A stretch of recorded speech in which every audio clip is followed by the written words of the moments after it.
blah. Probably one of the greatest action movies of the 80s. It has to be. It starts out with him in Vietnam, as every other movie from the 80s starts with A that helicopter. lethal weapon. A title card that says Vietnam. Yeah, And then a Vietnam, helicopter. 1964. And then it's just like bow now, bow now, and it's that song. Bow now, is it an MC5 song? I don't know. How does it go? Sing it again.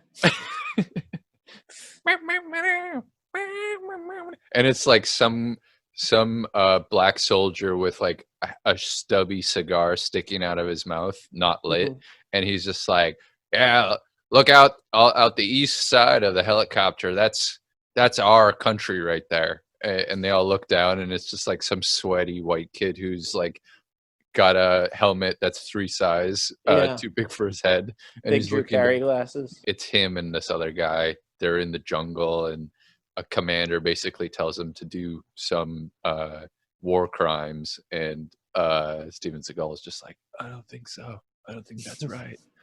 And Hey, can you do some war crimes? And then it cuts to like New York City or LA in like 1982, and it's the same guy, but now he's got like a curly mullet and super high-waisted denim jeans. Yeah.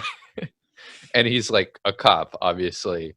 It cuts, and he's chasing someone down the street. It's some like minority who's like jumping through a turnstile, and our white saviors like coming after him with like a hand cannon, just being like, this, it's just like kind of over the chase, and it's just like, I went through war crimes, and this is what I'm doing now. Do you get money if you win an Oscar, or it's just like more exposure, and then obviously you can make something easier? Because I think you can just put like the stamp of like Oscar nominated on everything. You can like re-release a trailer and be like, that's cool that you don't nominated. even have to win. You can just put nominated.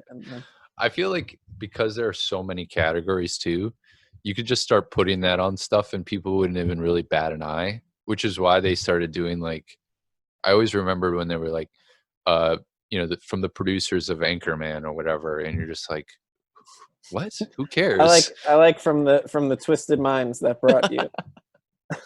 From the twisted minds of Get Out, and you're like, you mean Jordan Peele, right? And it's like, no, it's actually a third producer on Get Out that isn't Jordan Peele, but we want to use his fame to sell fucking the new Invisible Man or something. My dentist has one. It's an Oscar. It's not a real. It's on the front desk when you walk in. It's an Oscar statue, and it says "World's Best Dentist" on it. You know how like the Oscar statue, is he holding an Oscar? I don't know, because he's got his like hands clasped, and I always just assumed he was holding an Oscar. He is naked, but the staff or sword is covering. It's tastefully placed. His little penis. Wait, does he have a butt? Does the Oscar statue have a butt? I've never seen the back of an Oscar statue. He's got like a white guy butt. So just a flat. Just like a flat, not really defined butt. It'd be funny if like you get the Oscar and you just look at it and you turn around, he's just got yeeks, just big yeeks, and you're just like, damn. Yeah, it's also weird because politics have evolved so much also. So somebody who is a Democrat or a liberal in the 60s might not be anymore. It's so like Dennis Miller or something. Yeah, Jim Morrison is a Tea Party. He's on Twitter just being like, this libtard cut me off. When are we going to take this country back? And people are just like, I loved your music. What happened?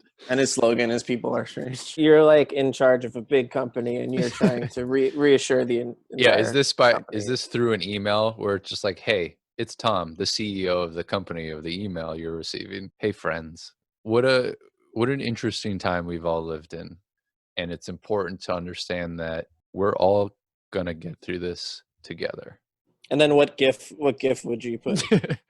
And then it would be like Scooby-Doo a gif of them pulling masks off of like somebody. P.S.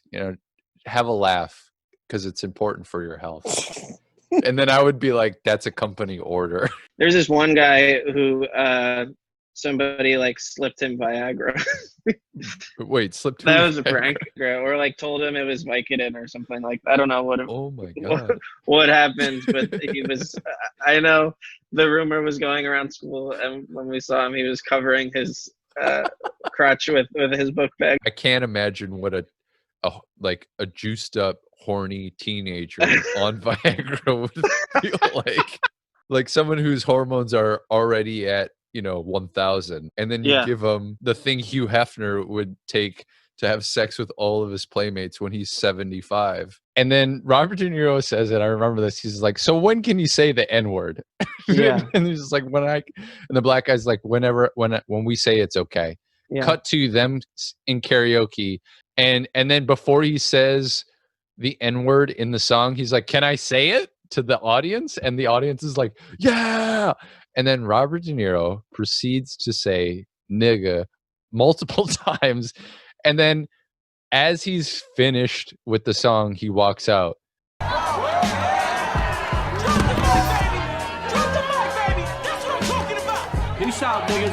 And it's just kind of like blowing my mind. You always see those kids with the cotton candy that's like half their body size.